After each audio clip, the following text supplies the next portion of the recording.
Hi, welcome to another episode of Hot Takes. Now, here's a story I actually meant to do yesterday morning, and I put it there to do it, and I completely forgot. So I don't want it to go to rot, so I'm doing it today. So it's very slightly older than I intended it to be, but it's still a damn good story because it's going to affect thousands, if not tens of thousands of people, and it's going to drive them mad, literally. There's hundreds of roads in Scotland are about to become 20 miles an hour. This is absolutely maddening because at 20 miles an hour, first of all, you're too busy concentrating on your speedometer because the allowance is so small. Obviously, the faster you go, the bigger the safety allowance they give you. But at 20 miles an hour, you can really only go up to 24 miles an hour, and then you get hit with a speed fine. And so you'll be concentrating too much on your speedometer rather than looking ahead. Secondly, of course, driving at that speed damages your engine. It doesn't do your engine any good at all. You're driving constantly in a very low gear, causing greater heat, greater oil burn, and also, of course, you're burning more fuel per unit of distance. And so it's going to create air quality problems because you're not driving in the highest gear you can possibly drive, which is more efficient and cleaner.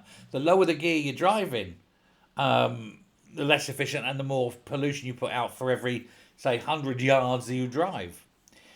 But there's going to be hundreds of roads having their speed limits reduced. Now, if you're walking along a road and you get stuck by a vehicle travelling at 30 miles an hour, yes, okay, if you get hit by it, you're 7 times more likely to die than at 20. But here's the thing, the frustration at 20 is likely to actually increase the number of road deaths because people will just be fed up and just overtake. It's going to increase. This has happened. They've seen this time and time again. And they say that it's going to help fuel economy. It's going to make the world better. It's going to save the world. No, it isn't. It's making everything worse because these people who make these rules don't understand how engines work. Now, it won't make any significant difference to the number of people killed.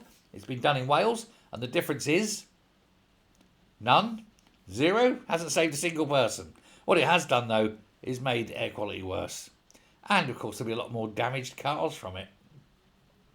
And, of course, there's other things like if you've got livestock in the back, it's going to be a bit more inhumane, keeping them locked up just a little bit longer. And, of course, the cost.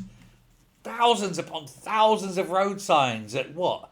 Thousands of pounds a time. Because even the road sign, and I know from experience of putting these things in when I was working in construction, your bog basic road sign to buy it is about £140 for the disc.